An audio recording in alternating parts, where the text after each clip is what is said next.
नागपंचमी की कहानी। एक समय की बात है। एक सेठ जी के 7 पुत्र थे। 7 के विवाह हो चुके थे।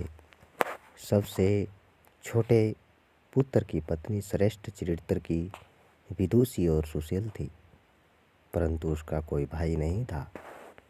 एक दिन बड़ी बहू ने घर लीपने को पीली मिट्टी लाने के लिए सभी बहुओं को साथ चलने को कहा, तो सभी डलियां और खुरपी लेकर मिट्टी खोदने लगी।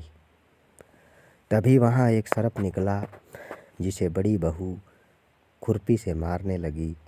यह देखकर छोटी बहू ने उसे रोकते हुए कहा, मत मारो इसे, यह बेचारा निरही है। यह सुनकर बड़ी बहू ने उसे नहीं मारा। तब सर्प एक ओर जा बैठा। तब छोटी बहू ने उससे कहा, हम अभी लौट कर आती हैं, तुम यहाँ से जाना मत। यह कहकर वह सबके साथ मिट्टी लेकर घर चली गई और वहाँ कामकाज में फंसकर सर्प से जो वादा किया था उसे भूल गई। उसे दूसरे दिन वह बात याद आई तो सबको साथ लेकर वहाँ पहुँची और सर्प को उस स्थान पर बैठा देखकर बोली, सर्प भैया नमस्कार। सर्प ने कहा, तू भैया कह चुकी है, इसलिए तुझे छोड़ देता हूँ, नहीं तो झूठी बात कहने के कारण तुझे अभी डस लेता। वह बोली, भैया मुझसे भूल हो गई, उसकी क्षमा मांगती हूँ। तब सर्प बोला, अच्छा तू आज से मेरी बहन हुई और मैं तेरा भाई हुआ, तुझे जो मांगना हो मांग ले।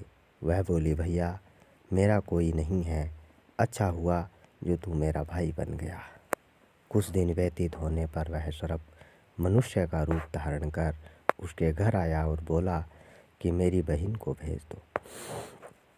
सबने कहा कि इसके तो कोई भाई नहीं था, तो वह बोला, मैं दूर के रिश्ते में इसका भाई हूँ, बचपन में ही बाहर चला गया था।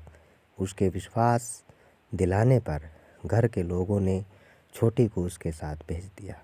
उसने मार्ग में बताया कि मैं वही सर्प हूँ, इसलिए तू डरना नहीं और जहाँ चलने में कठिनाई हो वहाँ मेरी पूँछ पकड़ लेना। उसने कहे अनुसार ही किया और इस प्रकार वह उसके घर पहुँच गई। वहाँ के धन ऐश्वर्य को देखकर वह चकित हो गई।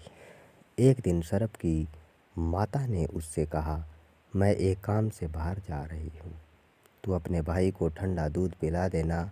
उसे यह बात ध्यान न रही और उसने गर्म दूध पिला दिया, जिसमें उसका मुख बेहतर जल गया। यह देखकर सर्प की माता बहुत क्रोधित हुई, परंतु सर्प के समझाने पर वह चुप हो गई। तब सर्प ने कहा कि बहन को अब उसके घर भेज देना चाहिए। तब सर्प और उसके पिता ने उसे बहुत सा सोना चांदी जवाहरात वस्त्र आभूषण आदि देकर उसके घर पहुंचा दिया। इतना ढेर सारा धन देखकर बड़ी बहू ने ईर्ष्या से कहा, तेरा भाई तो बड़ा धनवान है, तुझे तो उससे और भी धन लाना चाहिए। सर्प ने यह वचन सुना तो सब वस्तुएं सोने की ला कर दे दी। यह देखकर बड़ी बहू ने कहा, इन्हें झाड़ने की झाड़ू भी सोने की ही होनी चाहिए। तब सर्प ने भी झाड़ू भी सोने की ला कर रख दी।